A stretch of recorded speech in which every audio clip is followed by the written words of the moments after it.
नमस्कार मित्रों, weekend astrologer में आपका स्वागत है। तो आज हम बात कर रहे हैं सूर्य की महादशा मीन लग्न में क्या परिणाम देती है। तो सबसे पहले हम बात करेंगे, अगर आपका मीन लग्न है और आपका सूर्य पहले भाव में मतलब लग्न में है, तो उसके क्या परिणाम होते हैं। तो हम देखा जाए तो सबसे पहले कि छठा भाव होता क्या है। तो सूर्य इस भाव के स्वामी है। अ, सूर्य सिक्स हाउस के रूलिंग प्लैनेट है। तो सिक्स हाउस डिनोट करता है रोग, ऋण, शत्रु, दुर्घटना, कोर्ट केस, लिटिगेशन। इसके बारे में सिक्स हाउस बताता है, तो इसे डिनोट करता है। और डेली वेजेस के बारे में भी सिक्स हाउस डिनोट करता है। तो जब सूर्य की दशा चालू होती है और आपका सूर्य लग्न में है, तो कोई ना कोई इस वैसे व्यक्ति की कोई ना कोई बीमारी पकड़ लेती है। अब वो बीमारी कोई भी तरह की हो सकती है। चाहे बीमारी आपको हड्डी के संबंधी हो, क्योंकि सूर्य को हम एस्ट्रोलॉजी में सोल कहते हैं। सूर्य का हड्डी, आंखें, रक्त, इससे भी सूर्य के बारे में जाना जाता है।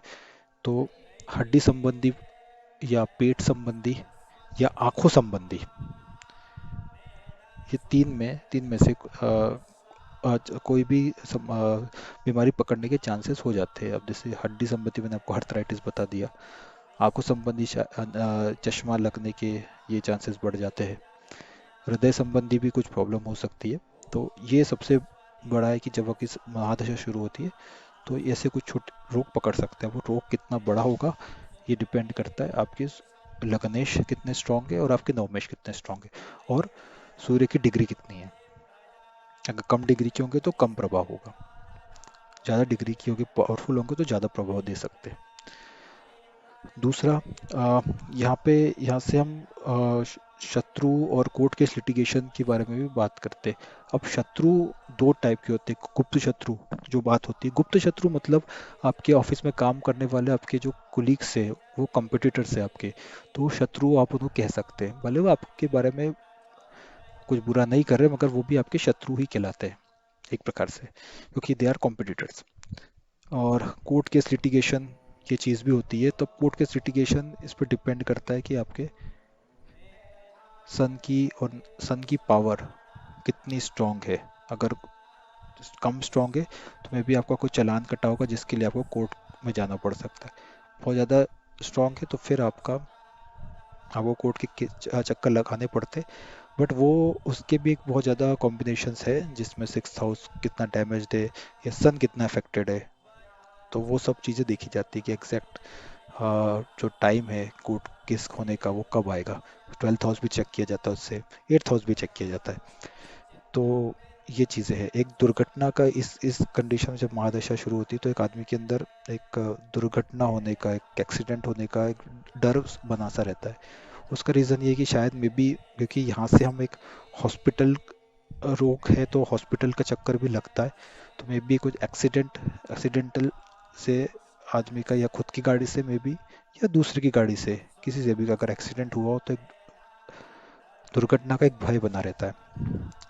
इसके साथ साथ अगर हम देखें तो व्यक्ति, जैसे मैंने बताया कि व्यक्ति चिड़चिड़ा स्वभाव का हो जाता है, चीज़ें जल्दी जल्दी करने की कोशिश करता रहता है।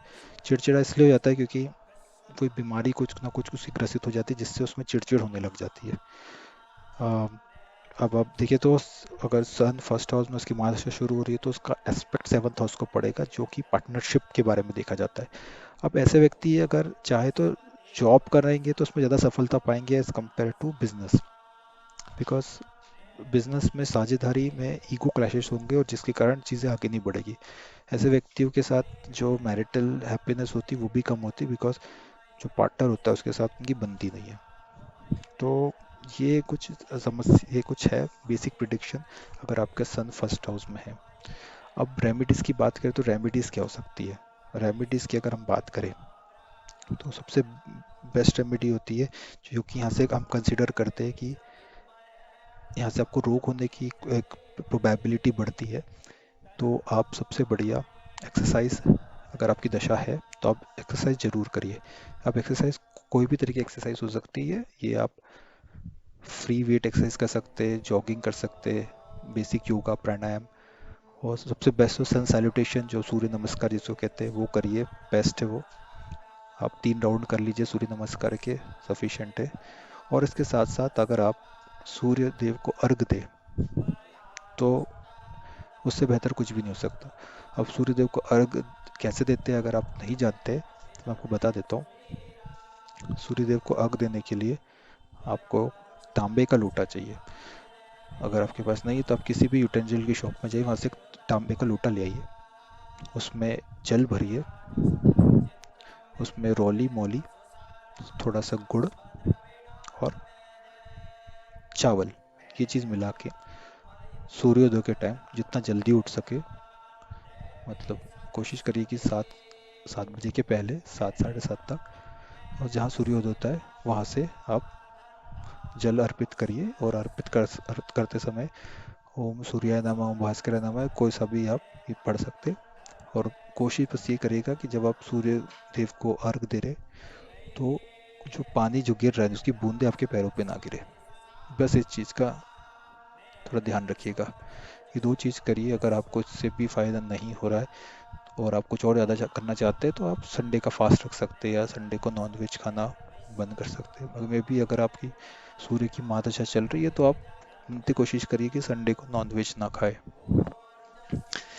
तीसरा, अगर आप बहुत ही ज़्यादा परेशान हैं तो आप दान कर सकते हैं। जो सन रिलेटेड डोनेशंस होते हैं, जैसे गुड़ हो गया, गेहूँ हो गया, अपना तुला दान जो होता है, अपने वेट के अकॉर्डिंग जितना होता है वो आप किसी मंदिर में दान कर सकते हैं।